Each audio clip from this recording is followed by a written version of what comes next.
तिकडे नाशिकमध्ये तपोवनमध्ये आता शिंदेंची शिवसेना आक्रमक बनल्याचं आपल्याला पाहायला मिळतंय। तपोवनातील वृक्षतोडी विरोधात आता शिंदेंच्या शिवसेनेचं हे आंदोलन सध्या सुरू आहे।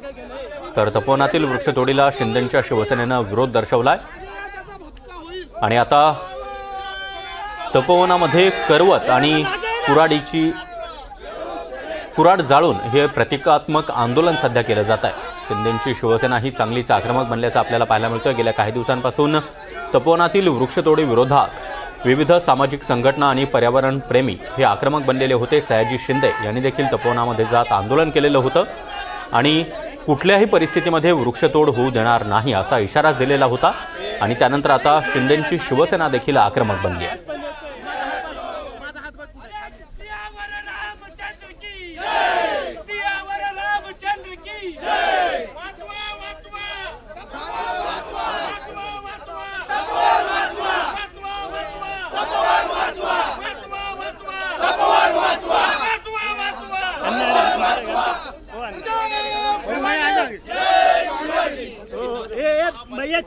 तर हे दृश्य आपण पाहतो आहोत।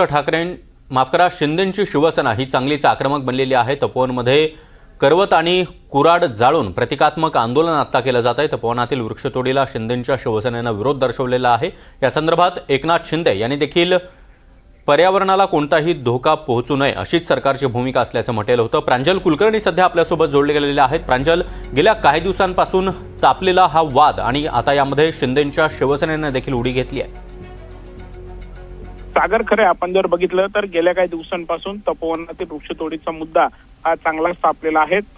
खरं तर आधी पर्यावरण प्रेमी हे आक्रमक झाले होते, मात्र त्यानंतर या 35 एकर जागेवरती प्रदर्शन केंद्र, रेस्टॉरंट उभे राहणार ही जेव्हा माहिती समोर आली त्यानंतर पर्यावरण प्रेमी आक्रमक झाले। विशेष म्हणजे यावरून आता राजकारण देखील सुरू झालंय।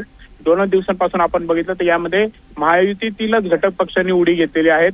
अजित पवार गटाने याला विरोध दर्शवला होता। त्यानंतर काल देखील आपण बघितलं तर शिवसेना शिंदे गटाच्या मंत्र्यांकडून देखील या विरोधात भूमिका ही घेण्यात आलेली होती आणि आज आपण बघितलं तर शिवसेना शिंदे गटाकडून तपोवनात आता आंदोलनाला देखील सुरुवात करण्यात आलेली आहे।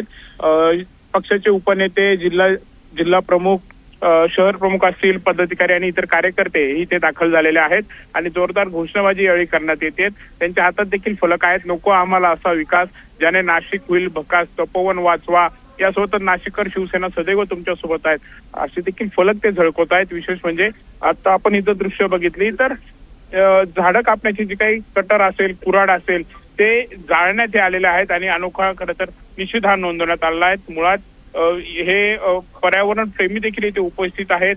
पर्यावरण वाचवण्यासाठी आंदोलन केलं जात आहे, मात्र इथे थेट कुराडी आणि हे देखील जाळण्यात आलेले आहेत।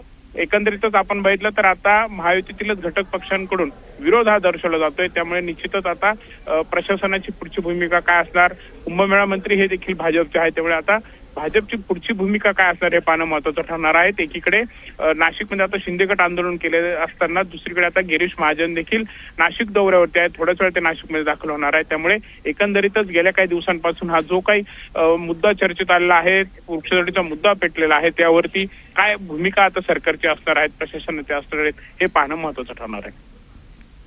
नक्कीच प्रांजल, त्यामुळे या आंदोलनाकडे आपलं लक्ष असणारच आहे। वेळोवेळी अपडेट्स आम्ही तुमच्याकडून घेत राहू। धन्यवाद दिलेल्या या सविस्तर माहितीसाठी।